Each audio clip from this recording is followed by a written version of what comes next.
Welcome to the Starting Over Stronger show, where you'll find help and hope for your divorce survival and recovery.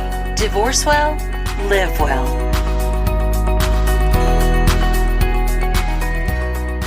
Hey guys, welcome back to the Starting Over Stronger show, where we offer you hope and help for your divorce survival and recovery. Today we have a new topic that I think you're going to like. It's an important one, and I have a dynamic gal here with me today to make sure we help you think through everything you need to know about this. And that is your healthcare coverage changes during your divorce. Connie Jabara is here with me today, and she's the founder of the Sunflower Benefits Group, an independent agency that focuses on finding health insurance for certain populations. She works with small groups, like under 50 employees, as well as people who are self-employed, recently divorced, suddenly without insurance, really anyone who's responsible for finding their own insurance. And she is passionate about helping people find affordable and logical ways to get the health insurance coverage that they need to protect themselves and their families. And I can tell you from my own personal experience with her that she really listens to her clients to understand what they need and want when it comes to their health insurance. And through these conversations, she learns exactly what they need and can explain their options that are available for their specific situation. And really, she helps eliminate a lot of the confusion and, for me, the fear that surrounded that health insurance issue. And she helped me have a lot of confidence in making the best decision that I could. And of course, nobody wants to think about health insurance, especially in the middle of a divorce.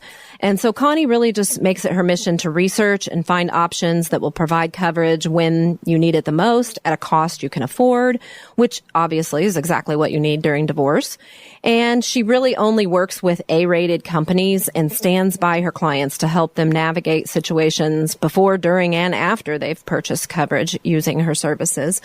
And so welcome, Connie. Well, thank you, Annie. I really appreciate you having me here today, and thank you very much for those kind words that you said. It's been great working with you. I've loved every minute of it. So yeah, awesome. Well, I have too. It's been great. And you know, when you think about divorce and healthcare, if we had to pick two of the least favorite subjects of, most Americans, maybe prior to this year, we would have certainly probably considered divorce and healthcare among them. And today we're going to talk about both. Mm-hmm. And really how they collide and how it can maybe not be such a miserable and scary experience.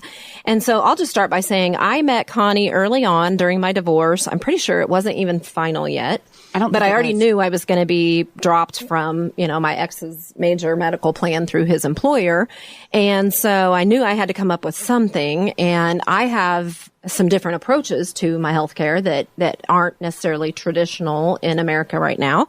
And so I just sat down with you and talked to you about what I needed and wanted. And you're such a great listener, and you really helped me make some good decisions. And I was shocked, and everybody that I've ever shared with how much I spent on premiums and what I got for it was like, what? Who did you get that through? Because, people are spending thousands a month on insurance, and it's just crazy. Right. Yeah. So anyway, that's my story, short and sweet. But mine is just one story, and I know you've heard hundreds, no doubt, of every variation. So I just have some questions for you that I think will cover most of the important stuff that we want to cover today for listeners. And then I'll give you a chance at the end to throw in anything that we might have missed. So let's just start with talking about what are the broad range of options. Talk a little bit about each one. Sure. So oftentimes, I think when people are going through a divorce and they are so afraid about, okay, well, now what am I going to do for health insurance? Once the divorce is actually final and you have been terminated from your now spouse's coverage, it really kind of opens up a whole new world of options for you. Mm-hmm. And because nobody wants to talk about health insurance, and certainly we don't want to think about it. But at the same time, we need to make sure that we have the coverage in place, God forbid we ever need it. Mm-hmm. And so that's really important to my clients, to me, to find for my clients what and how they actually use healthcare now. Because yes, everybody, once you have been terminated from your ex-spouse's coverage, you can go to the Affordable Care Act and you can get a plan through the Affordable Care Act. That absolutely is an option. Depending on what your anticipated income is going to be for that year will determine if you qualify for a subsidy where the government helps pay for that. It can get tricky, especially during a divorce, because there are things like, well, how much have I already made this year? What about alimony? What about child support? What if I am going to go back and get a job? All of those sorts of things all will factor into whether you're subsidy eligible or not. So maybe if you're healthy and you're not taking a lot of medications right now, maybe we just look for something that is more catastrophic, that will just get you through until open enrollment and until we can have a better idea of what your finances are going to look like and where you can get the most bang for your buck.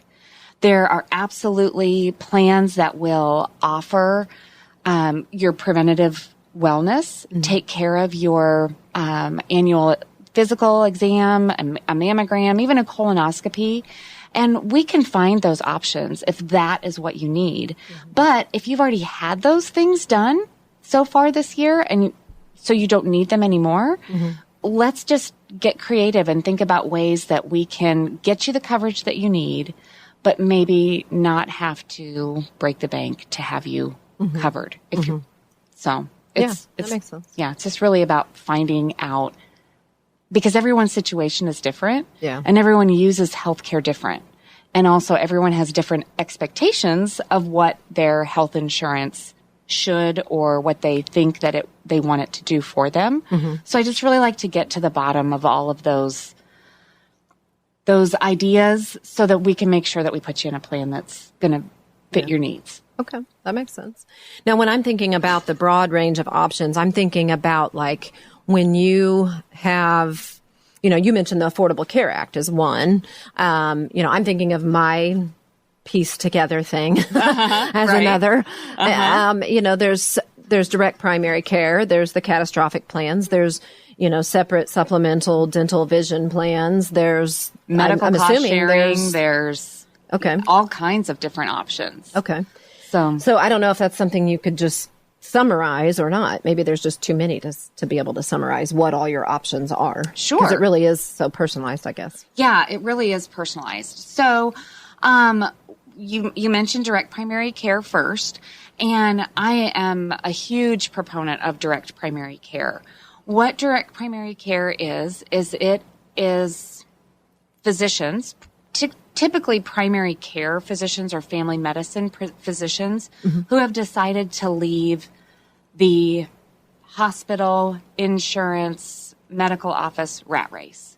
So these are doctors who have chosen to just not accept health insurance anymore. They are strictly on a cash pay basis. They, and the way that their programs typically work is that you find a clinic that you like with doctors that you can relate to, and then you join their practice and you pay a monthly membership fee to their clinic. And through that monthly membership fee, which usually is based on your age, I think the most expensive clinic that we have here in the Kansas City area, I think is through 60 years old, I think it's $80 a month. Okay. But I think that's 40 to 60. I'm not 100% sure, but, and with that $80 a month gets you unlimited visits to the clinic. It gets you telephone access, cell phone access, text message, email, virtual visit access to your same physician anytime that you want it. Direct primary care physicians are typically available 24/7. Some of them even make house calls, and they will meet you at the clinic after hours, and they can do a variety of different things. It's estimated that direct primary care can accomplish anywhere from 80 to 95% of your annual typical medical needs throughout the year. So they can do stitches. They can cast a simple broken arm. They can remove moles and send it out to be biopsied. They do EKGs, they do joint injections, and then just your typical routine maintenance, of course. And in addition to having that direct access to your physician with direct primary care, you also have access to wholesale pricing on generic prescriptions. So you actually just can get your prescriptions right there at the doctor's office and not even have to make a separate trip to the pharmacy. And they also have wholesale pricing on imaging as well as labs. So, like, for example, a typical blood panel for your annual physical, I've seen it anywhere from range in costs from $300 to over $1,000 for just the typical blood work that you have done every year. Direct primary care pricing is usually around $55 for that. And I can attest to that because I did it twice, once with direct primary care and once this last year with major medical. And I paid out of pocket after all my premiums, like almost $300 for labs. And it was not, I think it was like you said, something like 50 to 75 when I was with the direct primary care doctor. Right. And so that's a great option for people, especially people who have maybe more chronic type conditions that need to see a doctor on a regular basis. Hey, if we can find you a direct primary care doctor who can manage your symptoms, whether that be Crohn's, celiac, diabetes, depression, anxiety, any of those types of things, that could really save a lot of money in unnecessary specialist visits. Okay. And then again, you have the access to the low cost medications. Where direct primary care kind of stops is in terms of emergency type medicine.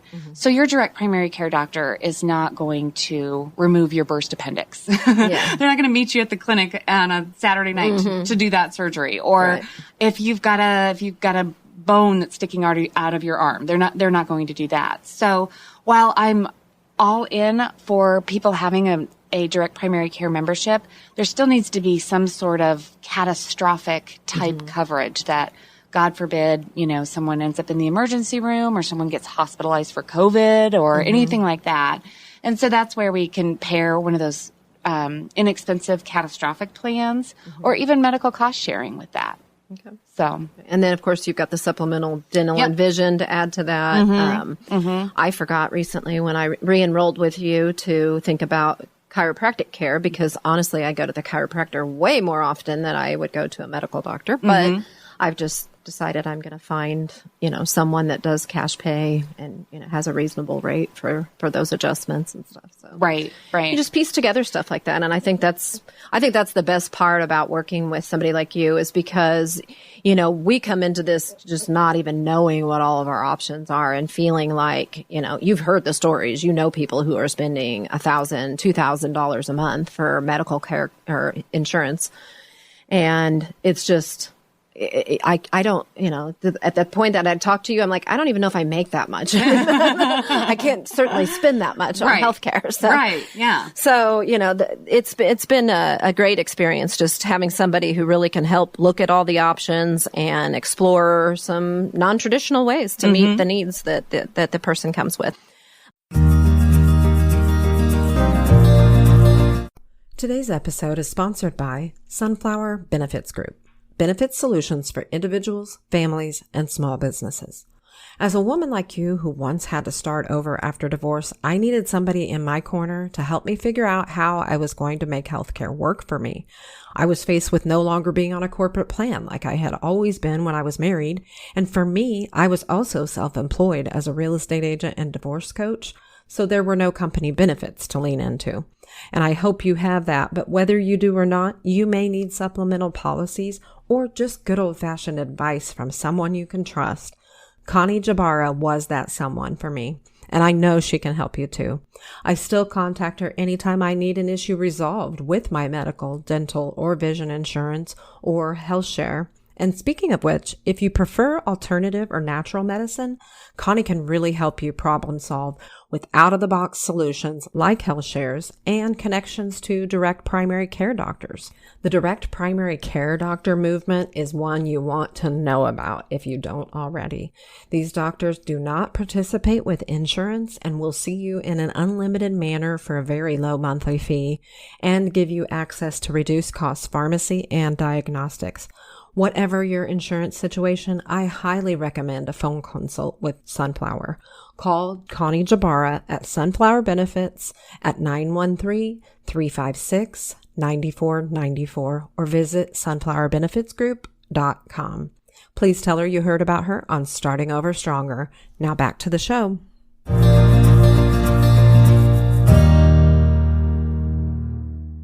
When do you most often connect with somebody going through a divorce? Really any time. Sometimes I get referrals from attorneys, and it's just because their client is just starting to explore options.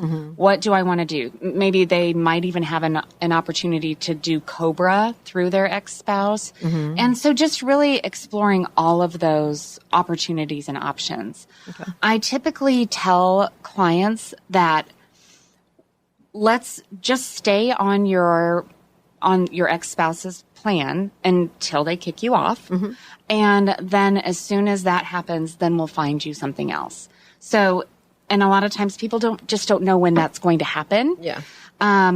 It's supposed to happen when the divorce decree is final, but then if the ex-spouse doesn't actually notify the human resources department, you may get an extra month or two. I mean, yeah, right. So we just really want to stay on top of that and essentially not pay for coverage if you don't yet need it. Yeah, so absolutely. And then, it goes the other way too sometimes, right? They try to kick you off before they're actually supposed to. Right. Absolutely. Does that happen? And can they get back on then until the divorce is final? Because I'm thinking it's not like legal for them to do that. But Correct. Yeah. So that works. They are not, because it has to be a life event in order for someone to be removed from the insurance plan. Yeah. And so a birth, a death, a divorce, moving out of state, those types of things are what are supposed to trigger that. Okay. And so if the HR department has removed someone before they have the signed divorce decree,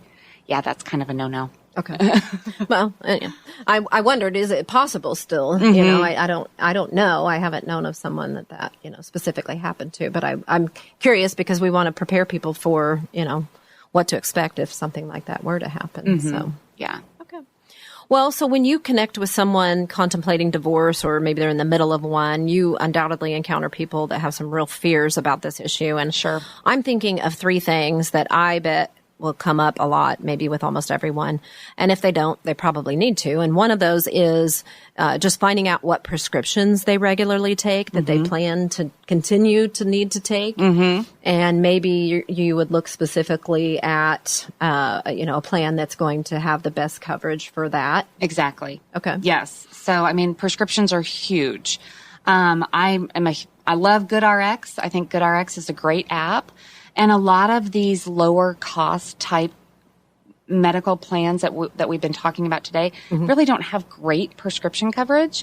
So I'm always all about using GoodRx, which if you're not familiar with it, it's just a free app that you can download on your phone and use that to get a discount on your prescriptions. Yeah. And I always tell people, even if you do have prescription coverage on your regular health insurance plan, if you have a $15 copay, but by using GoodRx, you could get it for $4. I'll go ahead and just pay the $4, the GoodRx price, rather than having it run through my. Yeah. So I do like to do a lot of education as far as that goes, but also just understanding the prescriptions and knowing what people are taking and how often. I'm HIPAA. I'm bound by HIPAA, so I can't share your information with anybody else other than the insurance company. But that just really helps me too to understand or to know maybe which plans won't allow someone to come on if they're taking that particular medication, so that we just Because you want to know that before. Yeah, we don't want any surprises, Yeah, for sure. So, and I was surprised when I learned about GoodRx, what a difference it makes. And I got lazy one day and I hadn't checked it, and I had already had the prescription called in one place. And then literally on my way driving there to pick it up, and I'm like, oh, GoodRx. And I pulled it up, and it was like literally like $15, maybe $20 cheaper at somewhere like even closer to where I was than that. And I'm like, I called back the place and I'm like, I'm not going to need that after all. And they're like, what's the problem? And I'm like, oh, never. I just found it less expensive through GoodRx. And I said, you don't do price matching or anything, do you? And they're like, no, we can't do that. And I'm like, okay, well, let's just cancel it then. Yeah. Yeah. And I went to the cheaper place. Right. And also, so like for people who do have just standing prescriptions on file that they've been running through their traditional health insurance too, when you go to get your refill at the pharmacy, go ahead and check the GoodRx price. I mean, when the pharmacist brings it to you, it will be the insurance price. Right. But if GoodRx is less expensive, at that point you can say, you know what, I don't want to run this through my insurance. I just want to use GoodRx. They might roll their eyes at you because they have to go back and re-enter it in the computer, but they will do it. But you've done nothing wrong. Right. Yeah. Okay. Well, another thing that I was thinking of is what conditions that you have that could be maybe considered pre-existing by some companies. Sure. And that's a big one. So, of course, the major ones that people are currently being treated for, things like rheumatoid arthritis or anybody that's got cancer. We're going to want to keep you in a plan that is going to provide you the coverage that you need. Yeah. So, yes, I will help you find that plan, whatever the case may be. And maybe what needs to happen is that the person who's sick goes on that great, more expensive plan, and the rest of the family who's healthy and doesn't have a whole lot of problems goes on something that's not as expensive. Yeah. We absolutely can do that. Okay. So that's one way. But so things like cancer, of course, rheumatoid arthritis, basically anything where you're taking expensive daily medications or just medication. Things like hypertension, high blood pressure, high cholesterol, anxiety, depression, those types of things, usually is not a big deal. Typically though, in these plans, a lot of them are going to have not the Affordable Care Act. The Affordable Care Act will take anybody, and as long as you meet your deductible, you can have anything done. But some of these other less expensive options will have a waiting period. Okay. So if you get chronic sinus infections every year and you decide this year I'm just going to go and have the sinus surgery and be done with this, it's probably not a good time to do that on this plan because having chronic sinus infections means that that's a pre-existing condition. Yeah. So those are just the types of questions that I really like to ask people so that I have a really good understanding, or at least I can explain to them, okay, not going to be able to go ahead and have that knee surgery now this year. Yeah, right. Because that's the things that people don't know, and nobody wants to talk about it. Yeah. So. And it feels like, as a consumer anyway, that we should be able to just jump from one insurance to the next and get our healthcare covered. That's what it is, healthcare coverage. Right.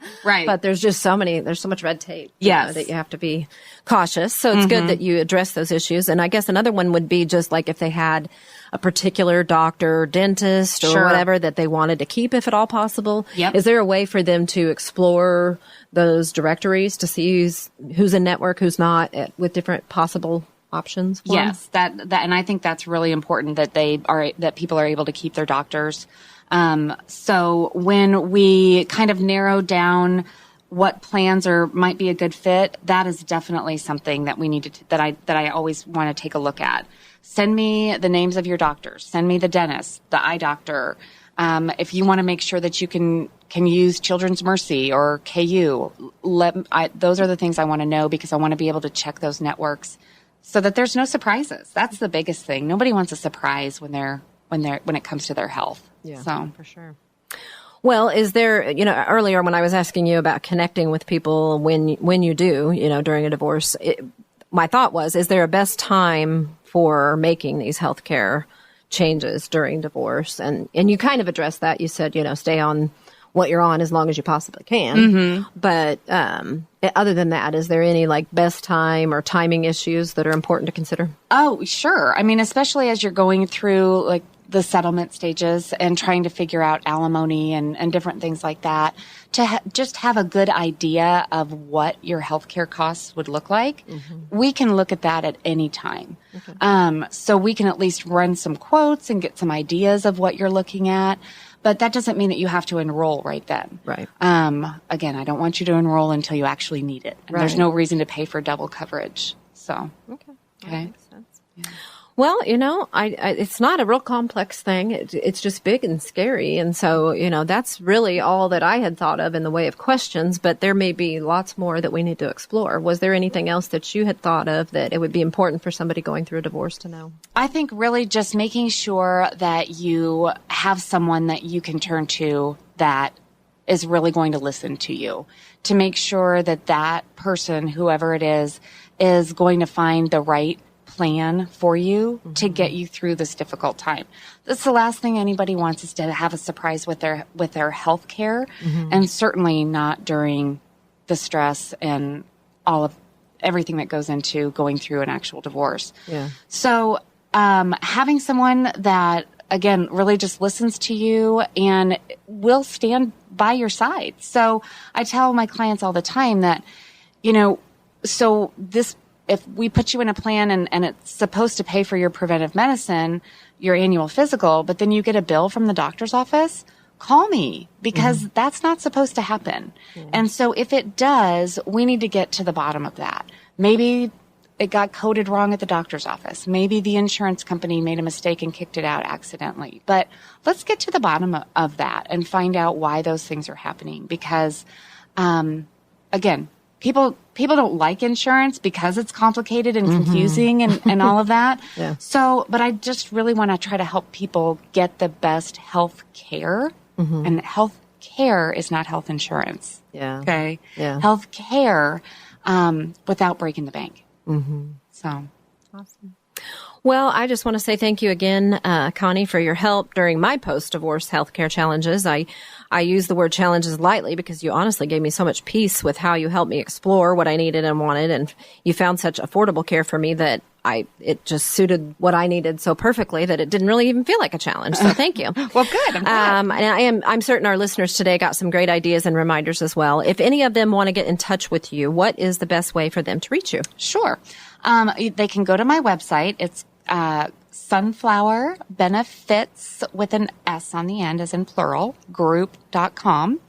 And on the website, you'll be able to see a variety of different options that people have available to them. But I strongly encourage everyone to just schedule a consultation. There's no charge, there's no fee, and there's no obligation. You'll just fill out a simple little form. I think it's about 7 questions. I just want to know how old you are, how many people, if anybody's got pre-existing conditions, those types of things. And then we can just jump on a phone call. We can do a Zoom meeting, or hopefully pretty soon we'll all be able to do in-person meetings. And just to learn more about the potential client and what they need.